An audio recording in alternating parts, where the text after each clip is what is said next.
کتونکو لبخان شیرپو ویلفیر فاونډیشن الحمدلله د خپل وس مطابق د خلکو سره لګیا دی، خپل کار کوي.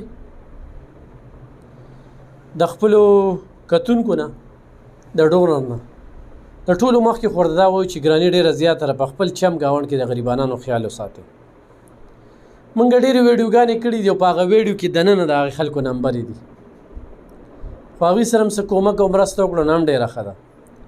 خو موږ له چارو لېږلې نو دلته کې مجبوره خلک راځي او د کلونو راسي دلته کې زموږ سره یو تړون وي، نو هغوی راشي. نن د جمعې مبارکه ورځ ده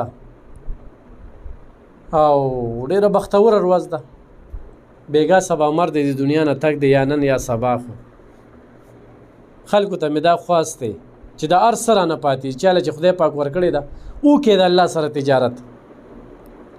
نن سبا مرګ څه دی زموږ په دې ملک کې خو صوبه کې خو بدامني ډېره زیاته ده، خو بېله یو خبره ده چې سړی د باندې چلي زده کوي نښه کوي دی. خو دویم د زړه بیماری او نورې مختلف یو شمېر بیماری چې کوم دی انسان لاړه یکدم.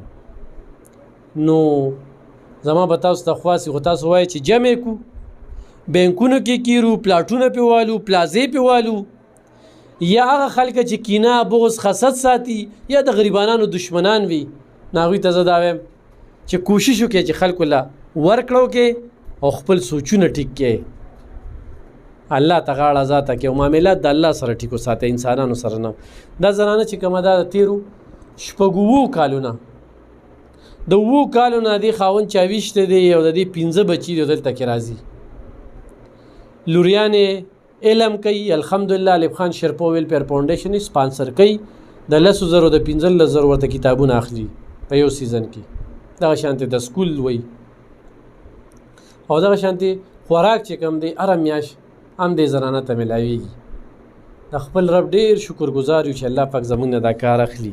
اختر دی، بچو له ساه اخیستل هم دي، نو ګرانه ده. څه وایې په دې مقام؟ په دې کې زه دا وایم چې بس تاسو لبخان شیرپو سره امداد کوئ، دا به موږ غریبانانو سره امداد کوي. زما د بچو چې څه خراجات دي نو دی پوره کوي، چې څه امداد دی د کور څه خوراک دی هغه موږ له دا راکوي. بس تاسو د سره امداد کوئ، دا به موږ سره امداد کوي. بس زما تاسو ته دا خواست دی. د څومره وخت نه راځي څه درته میلاویږي دلته کې چې راشي نو کړېږي پې که نه؟ نه بل زما دا 8 کاله وشو، ما ته هر څه میلاویږي. که د بچو کتابونه غواړم، که د مدرسې که اوړه غواړم، که څه غواړم، ما له هر څه دلته میلاویږي. زه کله هم چېرته تشه نه یم لیږلي، هر څه راله راکوي. ښه کتونکو لبخان شیرپو ویلفیر فاونډیشن هر څه ځان سره ریکارډ کوي، خو دې زنانه چې د 7 کالو نه راځي نو دې به له ځان سره شناختی کارډ نه وي وروړی چې د دې ما سرته اندراج کړي وي، داسې ده؟ او بلکل ما چېرته اندراج نه دی کړی، ولې چې موږ د کیمرې کار دی او بس خلک یې وړي او د هغوی قسمت دی چې چا څه قسمت کې وي نو هغه ځي. دا والا چاولې ځان سره اورې دا اوړه چې کوم دي دا فیملی بنسپتي والا ته دعا کوه، صحیح ده. او دا وایي چې یاره بچو له اختر کې چې کوم دی نو وله سواغل واخلمه، نو دا نغدې پیسې هم ځان سره واله، صحیح ده.